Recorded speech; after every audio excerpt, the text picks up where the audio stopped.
E como promessa é dívida, cá estou eu pagando a minha dívida do terceiro testemunho que eu fiquei de gravar.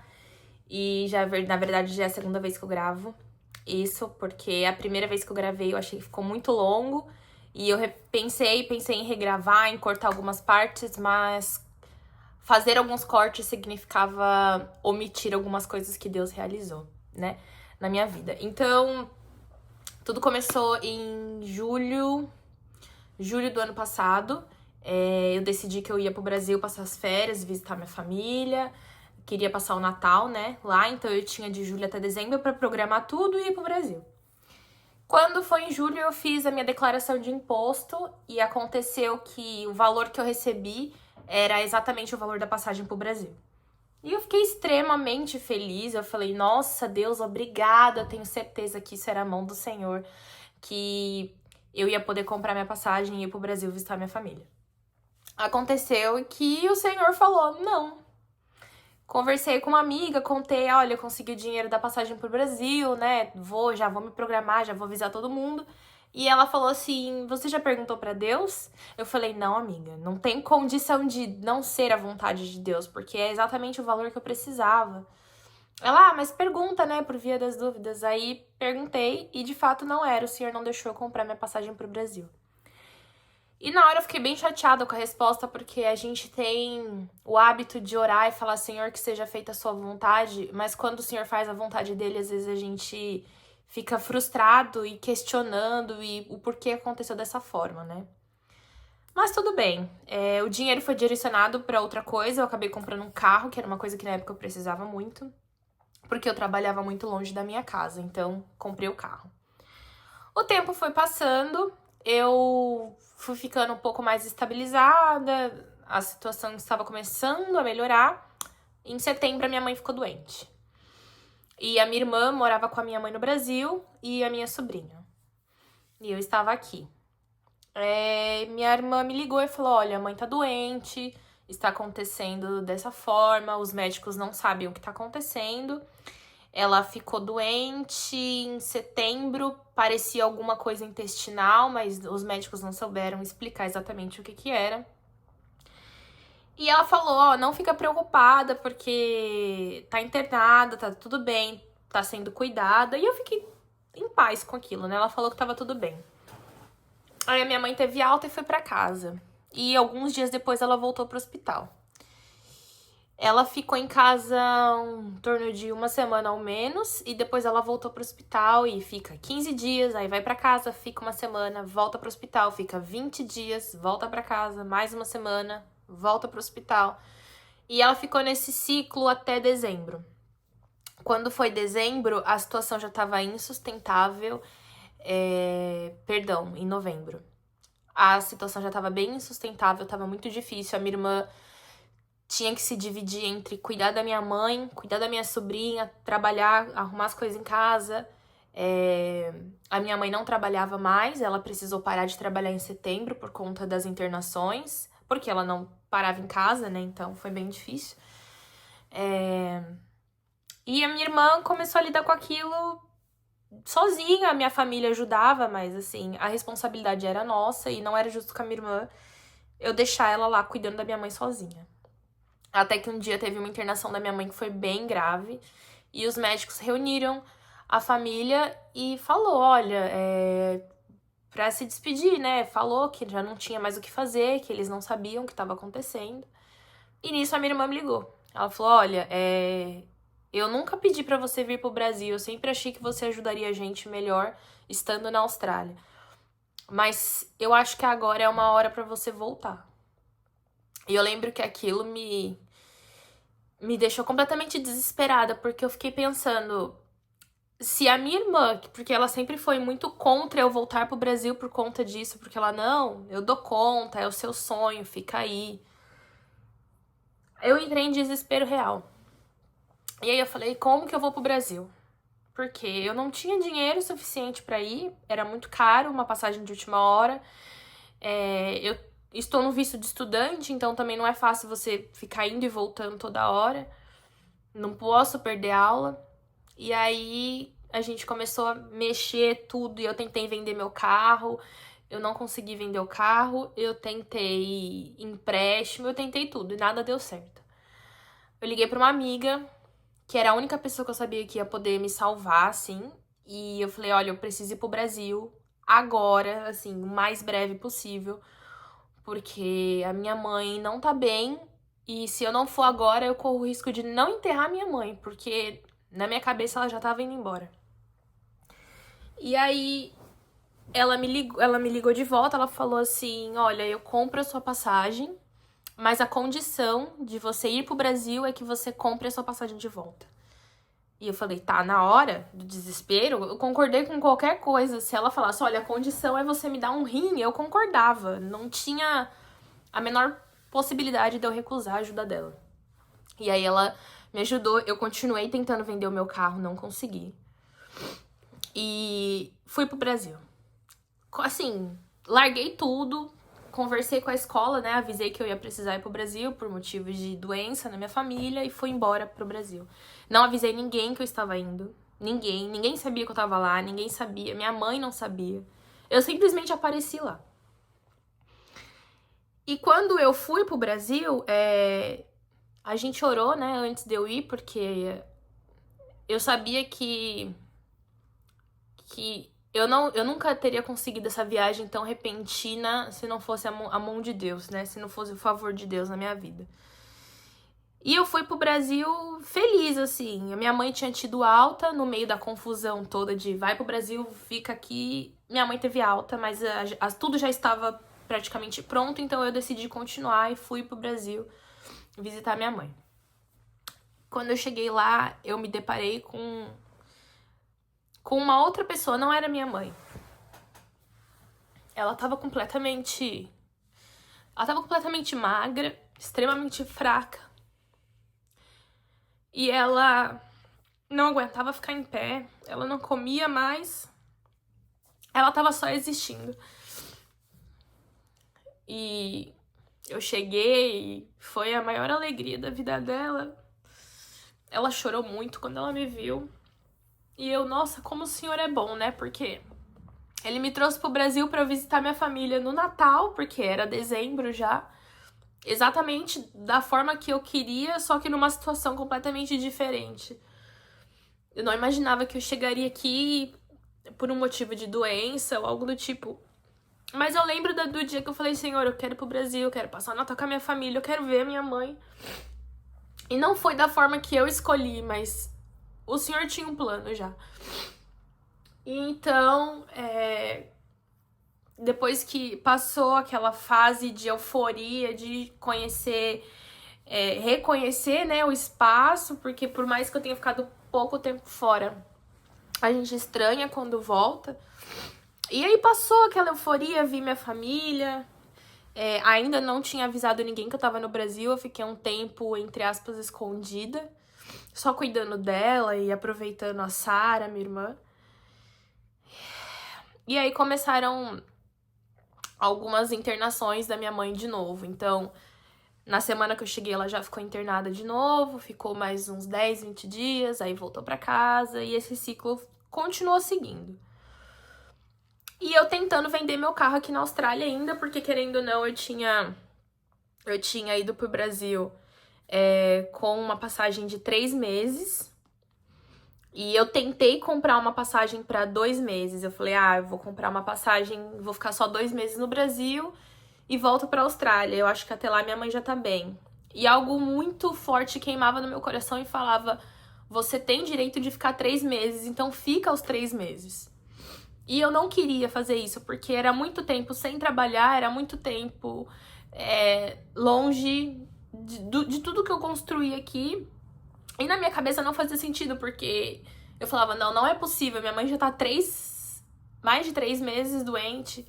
Não é possível que ela fique mais 3 doente, ela já deve estar pra melhorar. Isso era o que passava na minha cabeça.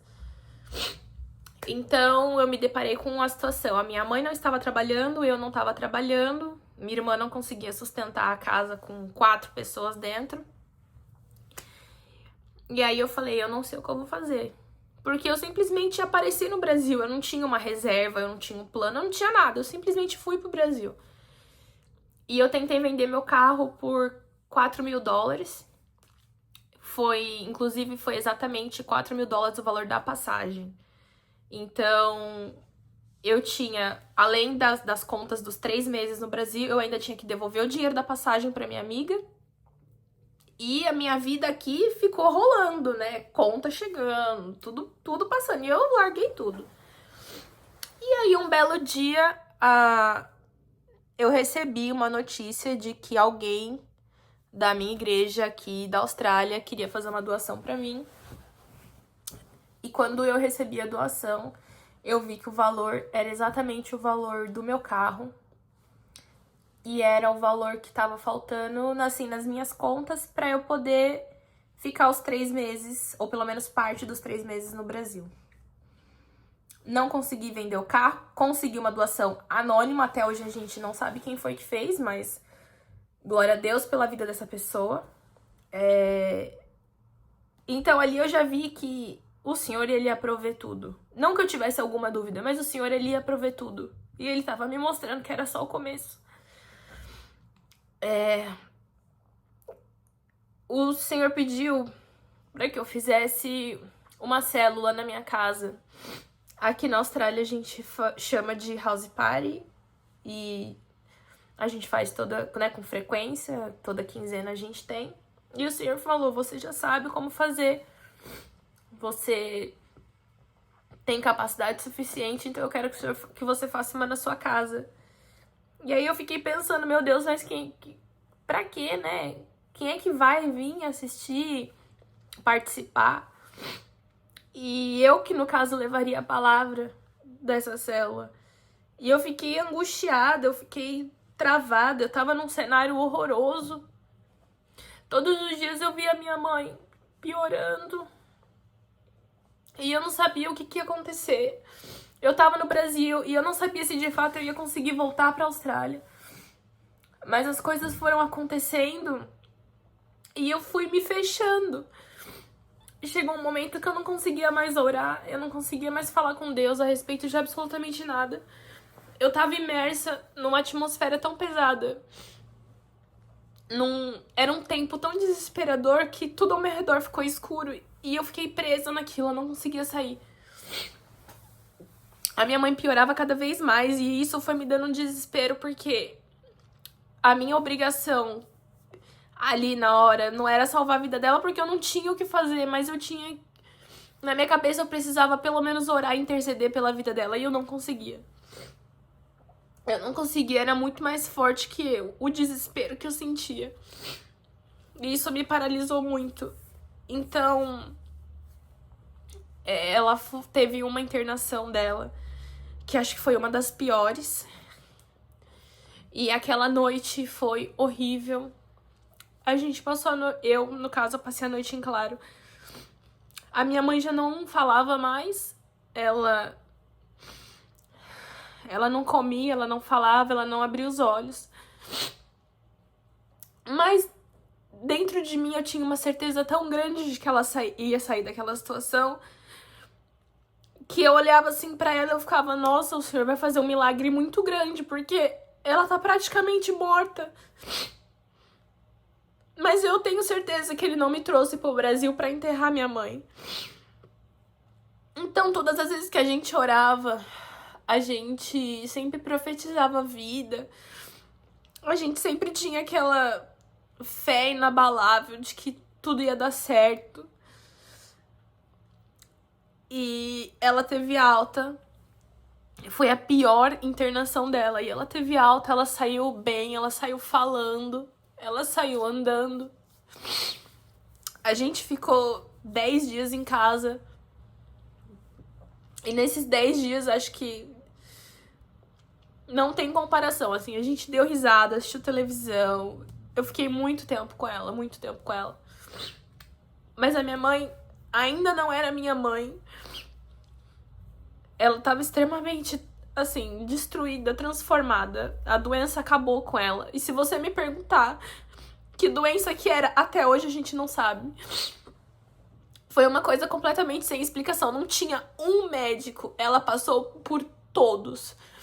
pelo menos 3 hospitais e ninguém conseguia explicar o que ela tinha. E ela teve alta, ela foi pra casa. Eu fiz a célula como o senhor tinha me pedido e ela participou. E ela chorou muito. Ela se emocionou e ela falou que ela tava muito feliz porque eu tava no caminho de Deus, porque eu tava obedecendo o Senhor e porque ela teve o privilégio de me ver levando a palavra de Deus. A minha mãe começou, naqueles últimos 10 dias, ela começou a fazer devocional. Minha mãe não sabia fazer devocional. Ela nunca tinha feito. E eu ensinei ela e ela fazia, eu fazia junto com ela. Então, de manhã cedo, às vezes eu tava preparando café e eu via ela sentada no sofá, sozinha, assim, lendo a Bíblia e fazendo as anotações dela. E quando ela não entendia alguma coisa, ela pedia pra eu explicar. E eu sentava do lado dela e lia a Bíblia junto com ela. Eu não tinha percebido, mas aquela viagem tinha um propósito muito maior. E ela ia mudar completamente a minha vida. Num domingo, a gente acordou, tomamos café, arrumamos algumas coisas em casa. Ela não aguentou fazer o almoço, então a gente fez o almoço pra ela do jeito que ela pediu. E esse dia eu ia precisar sair. Então, na hora que eu tava saindo de casa, ela pediu pra eu comprar um remédio, porque na noite anterior a gente tinha ido pra igreja e ela começou a se tremer muito. A gente imaginava que fosse fraqueza ou até a crise de ansiedade, alguma coisa do tipo. E ela se tremia muito, muito mesmo. E a gente entrou em contato com a médica dela e perguntou se tinha possibilidade de mudar a medicação ou algo do tipo. E a médica mandou a receita na hora que eu estava saindo de casa. E aí ela pediu pra eu ir na farmácia comprar o remédio pra ela, porque ela disse que não tava se sentindo bem. E eu saí, quando eu cheguei na farmácia, minha irmã me liga e pede pra eu voltar porque a minha mãe tava convulsionando em casa. E quando eu cheguei em casa, ela tava desacordada no sofá. E no desespero, não dava tempo de chamar uma ambulância porque ia demorar muito pra chegar.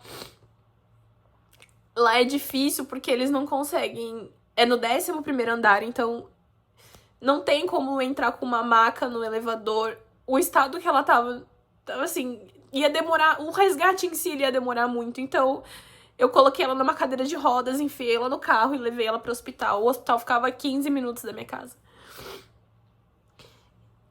E no meio do caminho, ela foi ficando roxa e eu vi que ela já não tava mais respirando. Provavelmente com a secreção da convulsão que ela teve. Ela já devia estar com a via aérea completamente obstruída. E eu vi que o pulso dela começou a ficar muito fraco. E a minha amiga tava dirigindo e eu tava no banco de trás com ela. E nisso o coração dela parou. E a minha vida profissional inteira, eu participei de paradas cardíacas, eu atuei em paradas cardíacas, a gente reverteu paradas cardíacas. Mas era a minha mãe no banco daquele carro e eu não podia fazer nada. O coração dela tava extremamente fraco. Tava cada vez pior. De todas as internações dela, tava cada vez pior. Então, eu fui tentando reanimar da forma que eu podia, porque eu tava no banco do carro, não tinha nada que eu pudesse fazer. Ainda faltavam, acho que uns 10 minutos pra chegar no hospital. E eu tive que reanimar ela no banco de trás do carro, mas eu sabia que, independente do que eu fizesse, não ia ter o mínimo de efeito. Não era a estrutura correta, não tinha como fazer da forma que ela precisava. E quando ela chegou no hospital, ela ainda ficou mais alguns minutos em parada cardíaca. No total foram 40 minutos. E os médicos falavam assim pra mim, olha, o coração dela voltou, mas talvez se ela acordar, ela vai acordar com sequela. E eu falava pra ele, não. Não, porque o Deus que eu sirvo é muito maior do que isso. Ela não vai ter sequela nenhuma. Vai ser só mais um milagre. E eu tinha muita certeza disso, tanto que qualquer pessoa que me perguntava, ou qualquer pessoa que eu comentava sobre o que estava acontecendo, eu falava, eu tenho certeza que vai ser um milagre. E a médica me ligou, aliás, eu fui pra visita médica no dia seguinte, a visita pra conversar com a equipe, e ela continuava sedada, entubada, eles tentaram tirar a sedação e não deu certo. E ela me falou, olha, eu fiz um exame e ela já não tem mais atividade cerebral. Ela ficou muito tempo em parada cardíaca. Mas, por protocolo, eu preciso esperar mais 12 horas. Porque eu só posso atestar depois de 24 horas. E eu falei pra ela, então amanhã cedo, quando você refizer o exame, você me liga pra me falar. Mas eu tinha certeza absoluta que ela não ia nem precisar falar nada, porque a minha mãe ia acordar sem sequela. E eu fui pra casa com muita certeza. Eu orei muito aquela noite. Eu pedi muito a Deus pela vida dela, mas eu tinha certeza que ele ia fazer. E então, ela não ligou. E passou 8, 9, 10 horas da manhã, ela não ligou. Eu decidi me arrumar e ir pro hospital. E quando eu cheguei no hospital, a minha família inteira tava na porta e eu não sabia o porquê, eu não entendia. Eu subi pra falar com a médica porque ela não me ligou, eu precisava de uma resposta. Aí ela sentou do meu lado e ela falou assim, Aline, ela faleceu.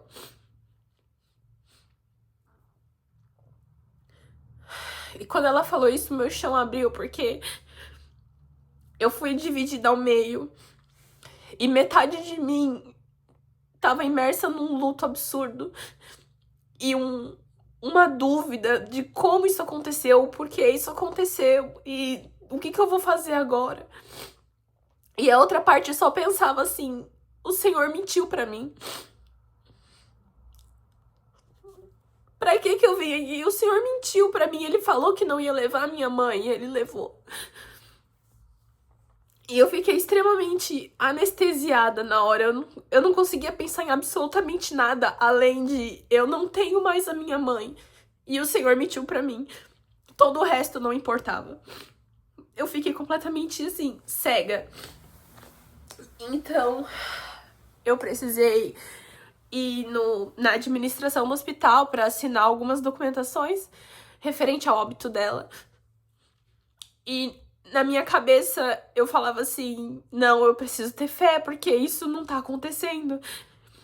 Eu falei, o Senhor tá me testando, a qualquer momento alguém vai entrar por aquela porta e vai falar que é mentira, que olharam o paciente errado, ou que ela, de alguma forma, ela acordou. E na hora que eu terminei de assinar, que eu vi que realmente não ia acontecer nada, aí eu desliguei. Eu apaguei, assim, minha mente desligou, eu não escutava ninguém, eu não conseguia enxergar ninguém, eu só andava. Eu só andava e procurava o rosto de alguém conhecido pra eu ficar perto. Eu me lembro exatamente da sensação. E eu ficava, Senhor, eu não tenho a minha mãe, e se o Senhor mentiu pra mim, eu também não tenho mais você. E eu acho que foi o dia que eu me senti mais sozinha no mundo. Porque nos outros vídeos eu falo que quando eu cheguei aqui na Austrália, eu não tinha ninguém, eu não tinha amigo, eu não tinha nada. Mas eu tinha o Senhor e isso era tão reconfortante, era uma coisa que me deixava tão aliviada, porque eu falava com ele o dia inteiro. E eu contava, e eu confiava. Mas no dia que a minha mãe morreu, eu me senti sozinha, porque era como se ele tivesse me deixado ali pra sofrer, sabe? E aí, a parte do luto é muito cruel, porque além de você ter que lidar com a perda, você ter que lidar com todo o processo burocrático daquilo. E as pessoas me perguntavam: você quer que coloca flores? Você precisa escolher uma roupa? Ou o que você vai fazer com as coisas dela? E é um bombardeio de perguntas cruéis. Eu não quero decidir se eu preciso colocar uma flor na minha mãe pra botar ela debaixo da terra. Mas ninguém te poupa desse tipo de... Ninguém te poupa desse tipo de processo porque você precisa passar. E a minha mente continuava pensando: eu tô sozinha porque eu não tenho ela. E o Senhor me abandonou. Não tinha outra explicação pra mim. Não fazia o menor sentido ele ter levado ela. Então, a gente enterrou a minha mãe. E eu olhava pra ela sem acreditar, assim, no dia do enterro dela. Eu lembro que eu olhava e eu falava: meu Deus, aonde que o Senhor tava? Porque eu falava assim, ele nem me deixou me despedir dela. Eu nem tive a chance de dizer tchau pra ela. Ela foi pra casa, ela tava bem. E aí o Senhor falava assim pra mim: eu te dei 3 meses pra você se despedir dela. Porque minha mãe morreu exatamente 20 dias antes de eu voltar pra Austrália. E o Senhor falava: eu te dei tempo com ela, eu te trouxe pra cá pra você ficar com ela. Tudo que você recebeu até hoje foi provisão minha pra você estar com ela, pra você não precisar trabalhar, pra você não precisar se preocupar com nada. E de fato, não me faltou absolutamente nada, porque além das doações da doação que eu recebi, eu tinha amigos que me mandavam dinheiro toda semana pra eu pagar as contas. Então, as coisas iam chegando e iam acontecendo e não tinha explicação, não tinha motivo. Era realmente a mão de Deus me ajudando. Mas eu ignorava completamente aquela voz na minha cabeça quando ele falava: eu deixei você se despedir dela. E eu falava: não é justo, isso tá errado, não era assim que tinha que ser. E no dia do enterro da minha mãe, eu quis ensinar Deus a ser Deus. Eu quis mostrar pra ele que o que ele tinha feito estava errado e que não fazia sentido e que não era certo, que era cruel. E aquilo ficava voltando na minha mente o tempo todo. Eu olhava pra ela e eu ficava: o Senhor mentiu pra mim. E eu ficava indignada, não só pelo fato da minha mãe ter morrido, mas eu falava: se eu não tenho mais Deus, o que eu vou fazer agora? Se nele eu não posso confiar, em quem eu vou confiar agora? E aí uma moça que tava no enterro da minha mãe, ela tava fazendo uma oração e ela me chamou do lado de fora e ela falou assim: eu vim aqui só por conta de você. O Senhor me mandou aqui pra dizer que ele salvou a sua mãe, que ele não mentiu pra você. E que talvez você não entenda isso agora, mas tinha um propósito nisso.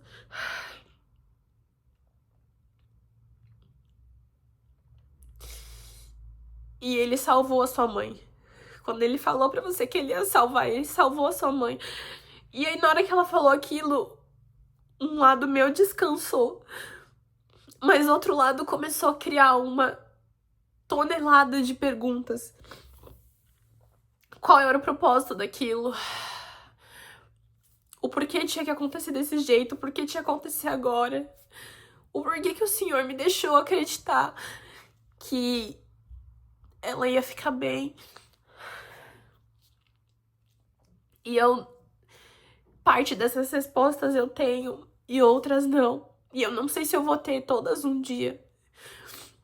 Mas eu aprendi muito que a gente precisa ter discernimento pra entender o que o Senhor fala pra gente. e que a gente precisa confiar nele, independente do resultado das coisas, porque quando o Senhor falou pra mim que ele ia salvar minha mãe, ele não tava falando do corpo físico dela, ele não tava falando de salvar ela da doença. A minha mãe foi salva porque ela se reconciliou antes de morrer. Porque no penúltimo dia dela, ela tava na igreja tomando Santa Ceia.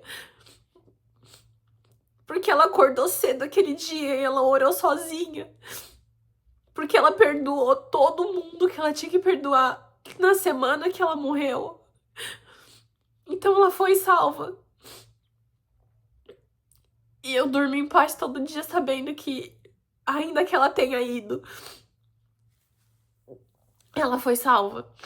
Porque depois que você morre, não tem mais como você confessar ao Senhor. Depois que você morre, acabou, a sua chance foi embora. E ela teve uma última chance antes de morrer. O Senhor permitiu, o Senhor bateu no coração dela uma última vez, antes dela morrer. E ela abriu a porta. E eu tava lá pra assistir isso. E eu tava lá porque, através da minha vida, o Senhor bateu na porta do coração da minha mãe.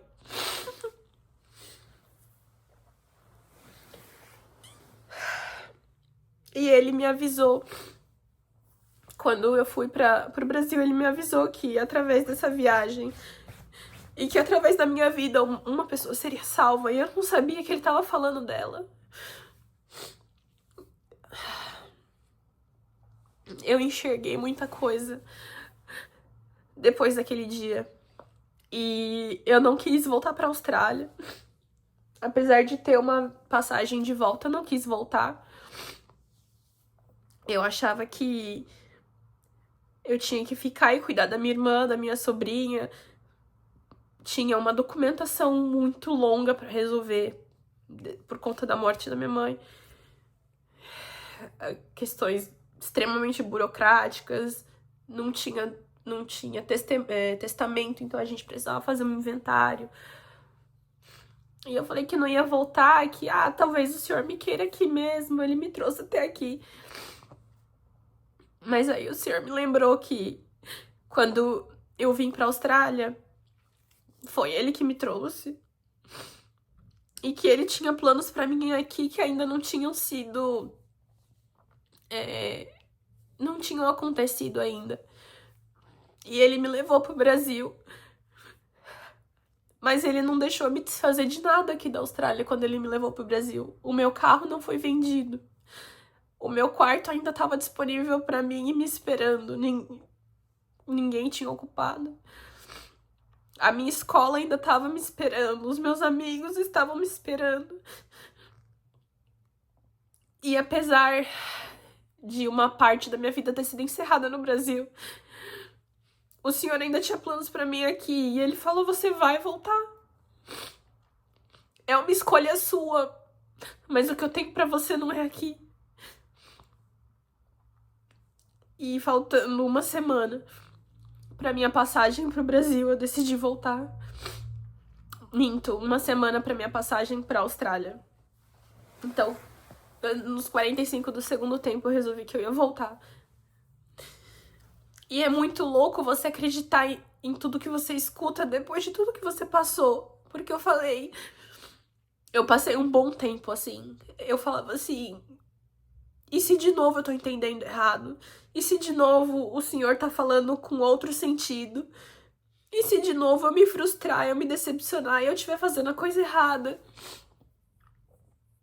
Eu já tava enterrando a minha mãe, eu não queria enterrar os meus sonhos, eu não queria enterrar as minhas expectativas. Mas o Senhor foi me moldando nesse processo de uma forma tão... Ele ainda está. De uma forma tão intensa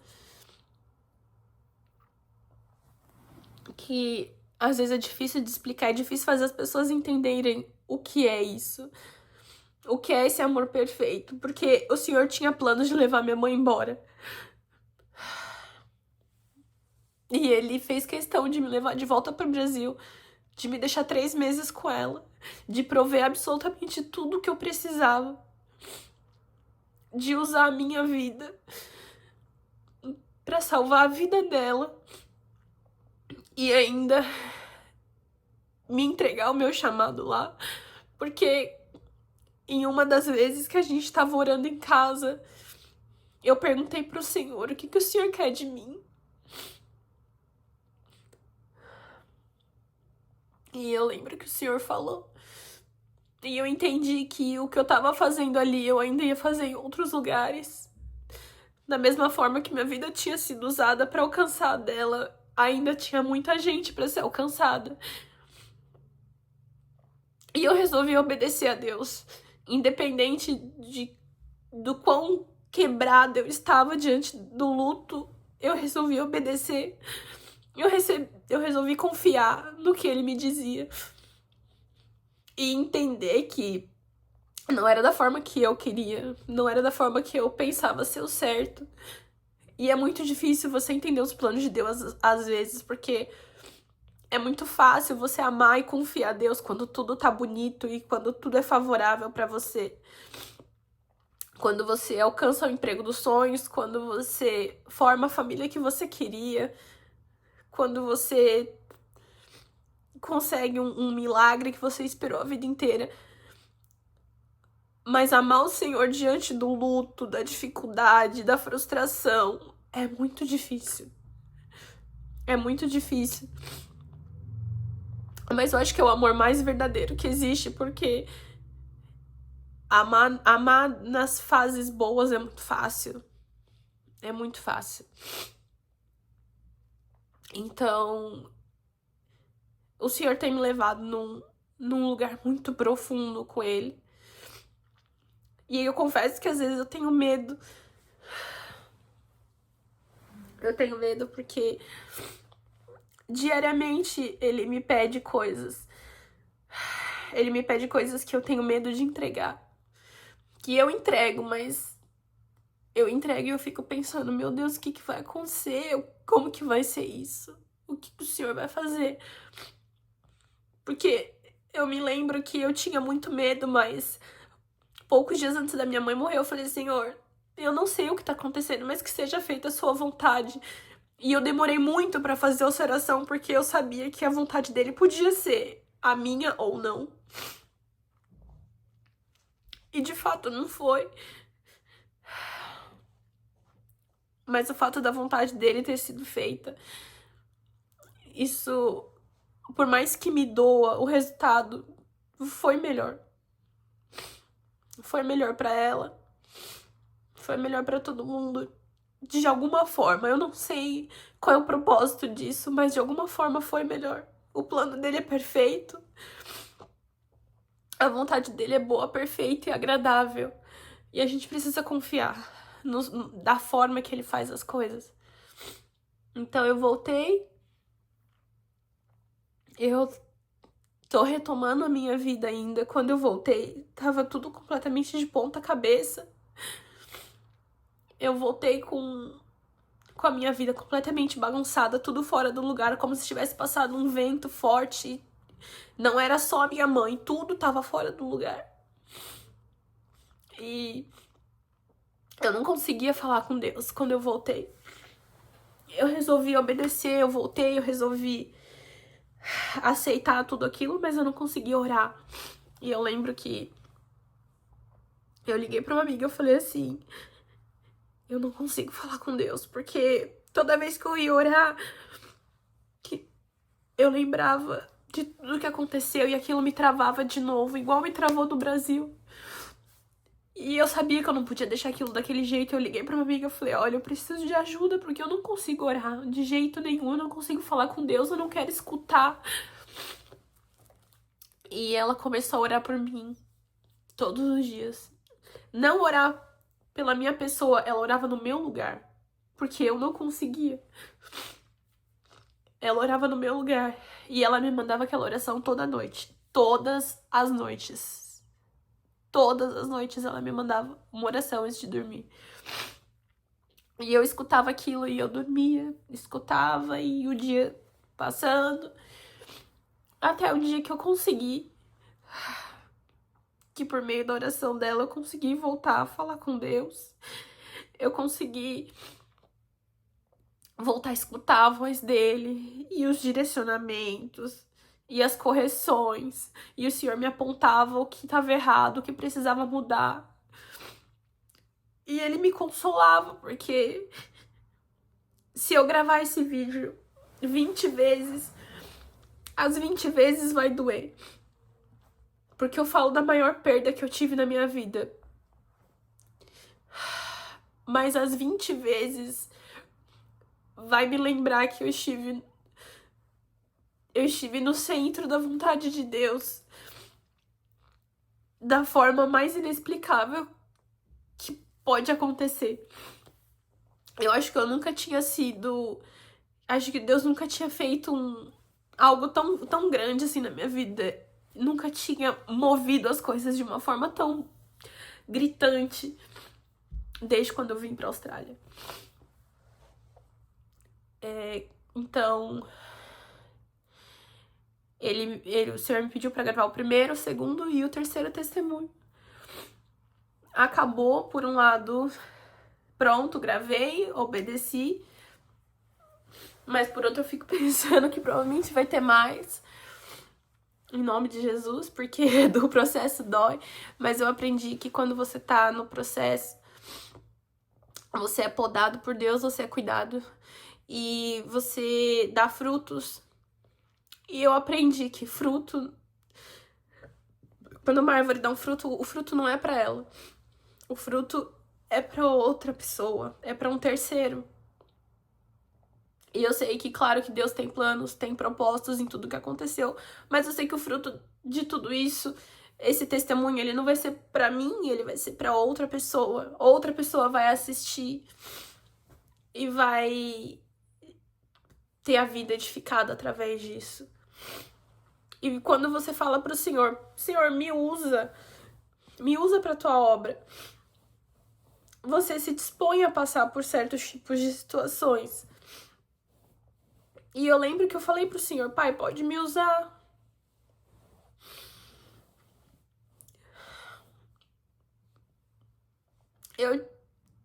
Eu coloco a minha vida na sua disposição. E ele usou. Então eu sei que, claro que ele tinha planos no acontecimento da minha mãe. Mas eu me dispus a isso também. Eu falei, Senhor, se precisar usar a minha vida pra alcançar a vida de outras pessoas, pode usar. Em todos os sentidos. Então talvez a morte da minha mãe, ela não seja só sobre perda. Muita gente vai ganhar com isso, não com a morte dela, mas com o meu testemunho. Muita gente vai ganhar em ouvir que Deus, ele não é o Deus que ele faz o que a gente quer, a hora que a gente quer. Mas ainda que tudo esteja desmoronando, ele ainda é Deus. E ainda que você não consiga orar, não consiga falar com ele, que você sinta raiva, porque eu senti muita raiva de Deus. Ele ainda é Deus.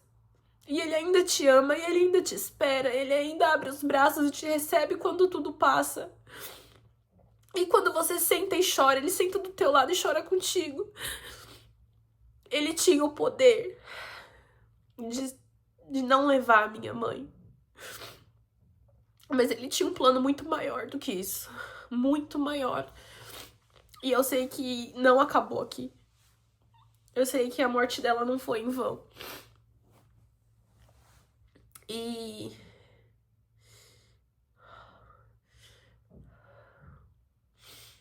eu sei que não faz o menor sentido eu guardar isso pra mim. E é por isso que ele pediu pra eu gravar. E tá feito.